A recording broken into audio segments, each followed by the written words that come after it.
All right, let's talk substitution method. So if we have a problem like, do something like this. Let's do, oops, that's a 3. X plus 5y equals 24, and x equals 2y minus 3.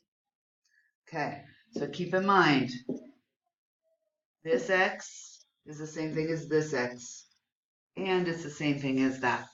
So we can put any of them in place of it. So if this is the same thing, we're going to plug that in. So I would have 3, and in parentheses, I put the 2y minus 3 plus 5y to equal 24. And then it's just a matter of solving. So we would distribute here to end up with 6y minus 9 plus 5y equals 24.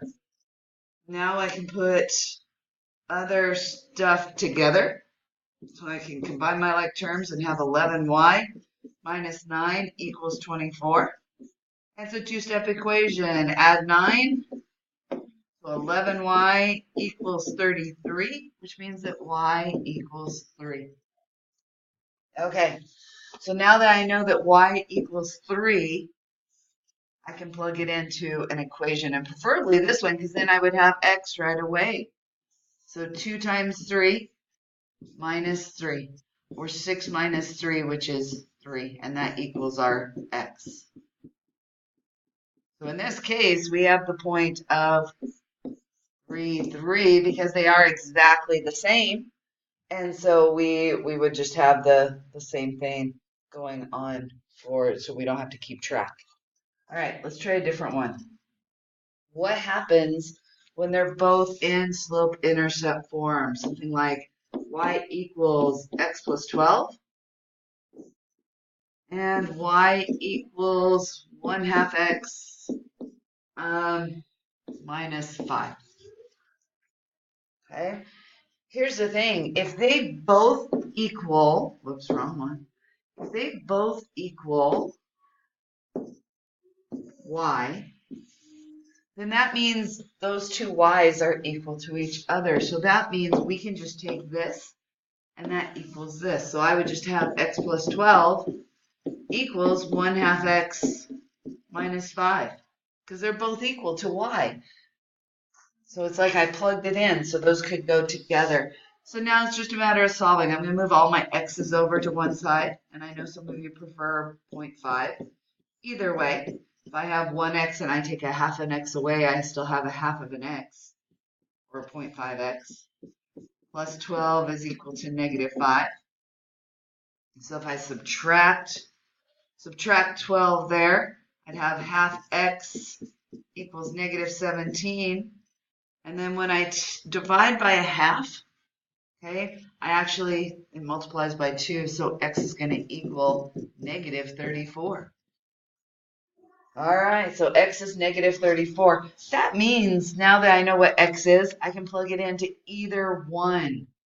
So if I just take the first one of y equals x plus 12, and in place of x, I put the negative 34. So negative 34 plus 12 to give me my y. Well, I've got to subtract those, so y is going to be negative 22.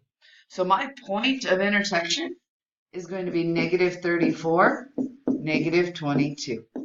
Okay, there's my solution. And one more of these. What happens if we have something like this? Like, for example, I have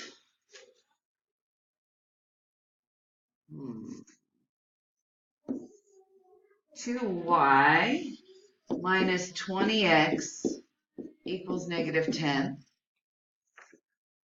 And I have negative 10x plus y equals 15. None of them are solved for just one of the variables.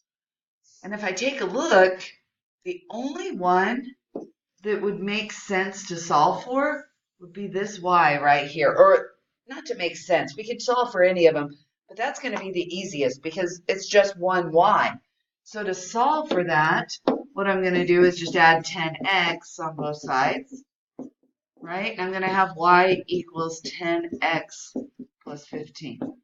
Now I have it solved for a variable to where I can say, all right, well now this is the same thing as this, which is the same thing as that. So I can plug it in. All right, so let's go ahead and plug that in. So it's coming over here. So I've got 2 times, and I have 10x plus 15.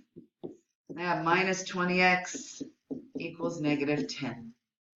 I have to distribute. So when I do that, I have 20x plus 30 minus 20x equals negative 10. Well, 20x minus 20x becomes 0, so I have 30 equals negative 10. Wait a minute, that can never happen. So if that can never happen, we have no solution. Now, the main point of this was to show you if it's not solved for a variable, you can solve for it and then plug it in. Good luck.